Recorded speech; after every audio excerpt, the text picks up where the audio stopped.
This module onwards, we will be starting with CrPC, and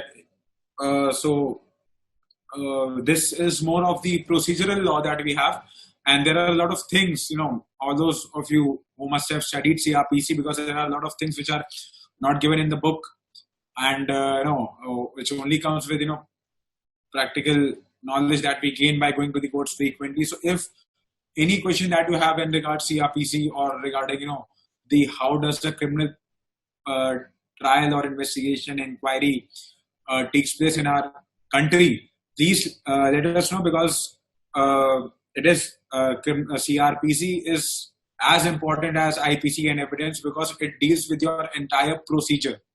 So without wasting any time, we'll start with it.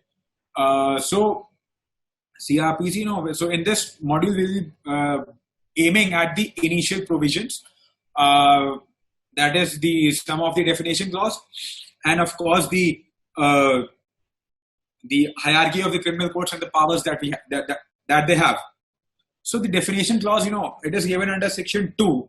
So the bailable offense has been defined under section 2A, which states that an offense is bailable, an offense which is shown as bailable in the first schedule, or which is made bailable by any other law for the time being in force, is a bailable offense, and all other are non-bailable offense. So bailable offense is the one, all those offenses which are given in the first schedule of CrPC, and those offenses which fall within the domain of special laws and wherein they are made bailable, they will be bailable offenses, and all other remaining offenses will be non-bailable offense. Now, charge includes any head of charge when the charge contains more heads than one.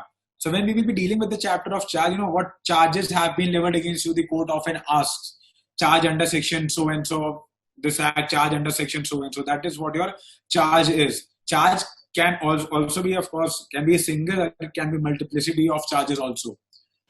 Cognizable offense. The cognizable offense are those offenses wherein the police officer can arrest without a warrant. And non-cognizable offenses are those offenses wherein a police officer cannot arrest without a warrant. In case of cognizable offenses, the police officer does not require any permission. But in case of non-cognizable offense, he requires the permission under section 155, subsection 2. Only thereafter he can proceed with the case. Now, complaint. Complaint is any allegation which is made either in writing or oral to the magistrate, and defined under section 2D. How is it different from FIR? See, FIR is obviously made to the police. The basic difference is complaint is made to the magistrate and FIR is made to the police authorities. Then we come over to some other definitions, like High Court is obviously in relation to any state, is the High Court of that state, and in relation to a union territory to which the jurisdiction of the High Court for a state has been extended by law. For instance, for the Union Territory of Chandigarh, the Punjab and the Haryana High Court, for the UT of Chandigarh, that will come into play. And of course, for other states, like if we talk about UP, we have Allahabad and Lucknow bench. Similarly, High Court is obviously in simple terms, if we put, is the highest court of appeal in that particular state or union territory. Now, these were some of the main definition clauses which are often asked. There's a bailable offense, charge, cognizable offense, non-cognizable offense, complaint, High Court. What is inquiry? Now, inquiry is given under section 2G. Inquiry means every inquiry other than a trial conducted under this code by a magistrate or court. So other than the trial, like trial we have in case of summon cases, warrant cases, which we will be dealing subsequently. Other than that, any inquiry is the inquiry. Inquiry means every inquiry other than a trial. Investigation has been defined under 2H. Investigation includes all the proceedings under this code for the collection of evidence by a police officer or by any person other than a magistrate who is authorized by a magistrate in this behalf. So inquiry, as we can see, 2G states conducted by a magistrate or court, but investigation is conducted by a police officer or any person whom the magistrate or court has authorized to conduct the investigation. Now we will switch over to the main topic that we have, which is the constitution of criminal courts and their powers. Now section 6 talks about the classes of criminal courts. Obviously, besides the High Court, besides the Supreme Court and the High Court, in every state, what Supreme Court is obviously at the center. In state, at the highest court in criminal matters, we have the High Court. But what do we have apart from them in the state? At the topmost, we have the Session Court, which we also known as the Session Judge or the District Judge. Then we have judicial. We have the next to it. The Session Court is further divided into additional Session Judge and Assistant Session Judge. Then, of course, comes your judicial magistrates, which includes your CJM, Chief Judicial Magistrate, Additional Chief Judicial Magistrate. We have Judicial Magistrate First Class. Then we have Judicial Magistrate Second Class, and then the Executive Magistrates as per Section 6. So as per Section 6, you have Session Court, Judicial Magistrate of First Class, Judicial Magistrate of Second Class, and Executive Magistrates. Now, we will be dealing with them one by one. Court of Session. The Court of Session has been defined under Section 9. What does it state? It states, the state government shall establish a court of session for every session division. Every session division, in simple terms, if we put, it is for every district, there shall be a district or a session court. That is why, we often see written Jila Evam Satra Nyayalaya, which means district and session court, because session court is only confined to your criminal matters. The district, the designation of a district judge is written as district and session judge. So when he's dealing with civil matters, he's discharging his duties as a district judge. And when he's dealing with the criminal matters, he's discharging his duties as a session judge. So the state government shall establish a court of session for every sessions division. And every court of session shall be presided over by a judge to be appointed by the High Court. We all know that when it comes to the promotion, it is the High Court by a notification issued by the High Court, they are appointed. That is why we say appointed by the High Court. The High Court may also appoint additional session judge and assistant session judge. So apart from the session judge, you will be having additional session judge and assistant session judge. Similarly, subsection 4 states the session judge of one division may be appointed by the High Court to be an additional session judge of another division, and in such case, he may sit for the disposal of cases at such place or places in an other division as the High Court may direct. Suppose he is a session judge of division X. The High Court may also appoint him as additional session judge of division Y. So in that case, he will have to discharge his duties over there also, as the High Court may determine. Now, subsection 5 states, where the office of the session judge is vacant, the High Court may make arrangements for the disposal of any urgent application before such court of session by an additional or assistant session judge. This is how it works. Apart from the post of, the post of CGI never remains vacant in our country. But when you are talking about the session judge, what happens is that a particular, the judge who is senior most in seniority next to the session judge will preside over the work that is allocated to the session judge. Subsection 6 states, the Court of Session shall ordinarily hold its sitting at such place or places as the High Court by notification may specify. But if in any particular case, the Court of Session is of opinion that it will tend to general convenience of the parties and witnesses to hold its sitting at any other place in the session division, it may do so. Normally, where the court decide, therein the proceedings will take place. But if they think that it will be convenient for the parties to shift the proceedings to some other place in that session division, then it can be done by virtue of power given under subsection 6 of section 9. Now, section 10 talks about subordination of assistant session judge. It states, all assistant session judge shall be subordinate to the session judge in whose court they exercise jurisdiction. So at the topmost we have session judge, then additional session judge, and obviously the assistant session judge.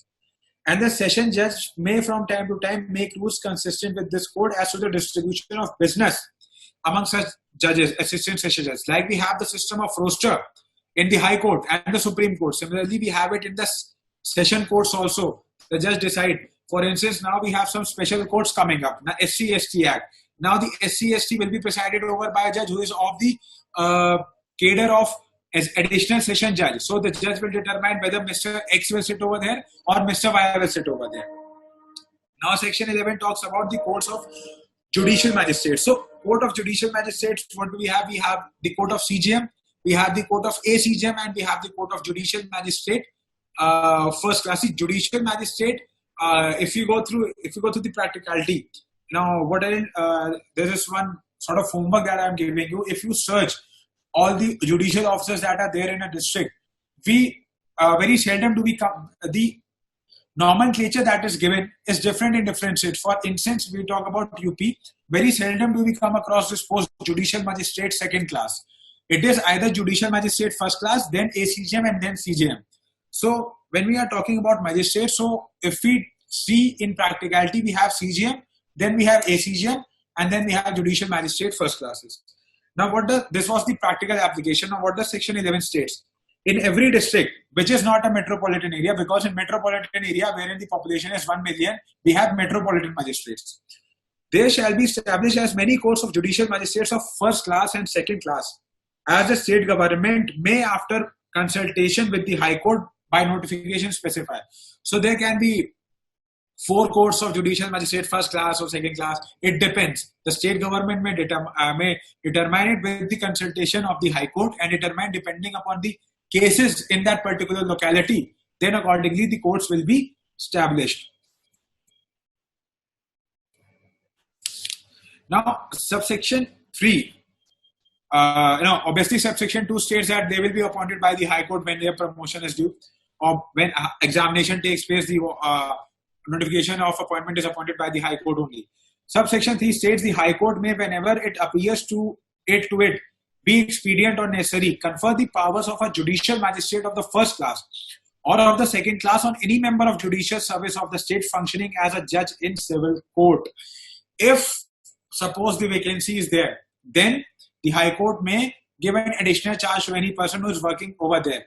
Normally, it will be given to a person who is of that cadre or any person who is in line to be promoted to that.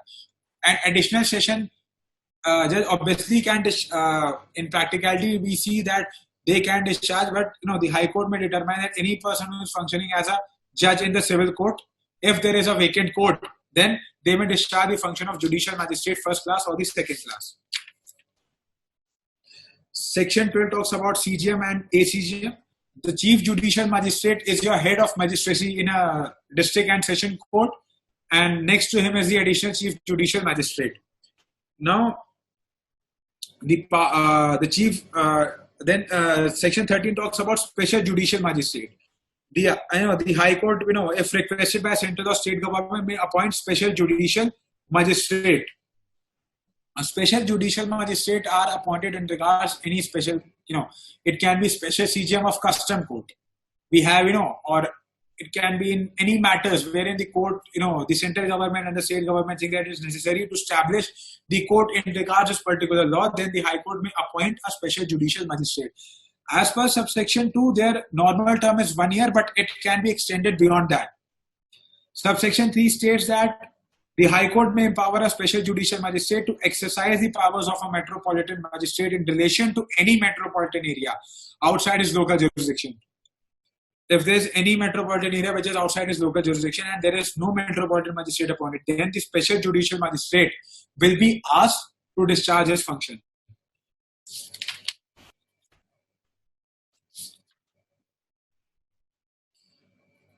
Now, section 16 talks about the courts of metropolitan magistrates. So, as already pointed out, in every metropolitan area means an area having population exceeding or up to 1 million. There shall be established as many courts of metropolitan magistrates as the state government after consultation with the High Court thinks. Now, section 17 states that the High Court may appoint any metropolitan magistrate to be additional chief metropolitan magistrate. And such magistrate shall have all or any of the powers of a chief metropolitan magistrate under this code. In metropolitan cities, we see there is no chief judicial magistrate. We use the term chief metropolitan magistrate, additional chief metropolitan magistrate. Now, and similarly, like we have special judicial magistrate, which is given under section 13 in non-metropolitan areas. Similarly, we have special metropolitan magistrates in metropolitan areas. Then obviously we have the executive magistrates. Executive magistrates, as the word suggests, the executive wing, which is your SDM and ADM, they are the executive magistrates. They normally deal with matters which are not of judicial nature. All the matters which are executive in nature are dealt by the executive magistrates, and those which are judicial in nature are dealt by the judicial magistrate. Similarly, section 21 talks about the special executive magistrates, which may be appointed by the state government under section 21. Now, the term public prosecutor. Before we come over to public prosecutor, we will be discussing about the power of the courts, which is given under chapter 3. The courts by which the offences are triable. Now, any offence under IPC can be tried by High Court, Session Court, or any other court by which such offence is shown in the first schedule to be triable. But the offences under section, which falls under section 375, 376, A, B, C, D, E of IPC shall be, tried by a judicial, by a lady judicial officer only. So, and in case of juveniles under section 27, we have the special juvenile courts. Now we will be dealing with the powers. Now, what are the powers? Now, section 28 talks about sentences which the High Court and Session Judge may pass. So, the High Court and Session Judge are empowered to pass any punishment which is given under law. But the High Court is empowered, and also the additional Session Judge. But the Assistant Session Judge can pass an imprisonment as per subsection 3. An Assistant Session Judge may pass any sentence authorized by law, except a sentence of death or imprisonment for life, or imprisonment for a term exceeding 10 years. In simple terms, punishment up to 10 years imprisonment can be passed by Assistant Session Judge. CJM can pass a punishment up to 7 years.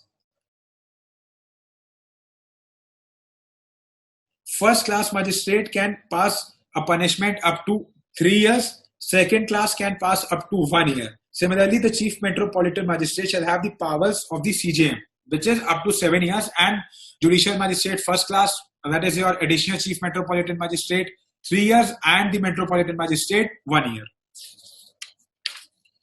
Now we will be dealing about. We will be dealing with the prosecutor. Section 24. It talks about that the state government may appoint the prosecutors who work in the district courts. We see, for every High Court, the central government or the state government, after consultation with the High Court, appoint a public prosecutor and may also appoint one or more additional public prosecutors for conducting in such court any prosecution or appeal on behalf of the central or the state government. See, when the central government matters come, like for NDPS, they are the prosecuting officers which are appointed by means of empanelment. Like their resumes are called and then they are selected. But when we talk about normal prosecuting officers, they are conducted by means of exams. Every state has a state APO examination, that is prosecuting officer examination. Those are the officers which are appointed over here. These are, the prosecuting officers appointed under section 24, and their head is the director of the prosecution.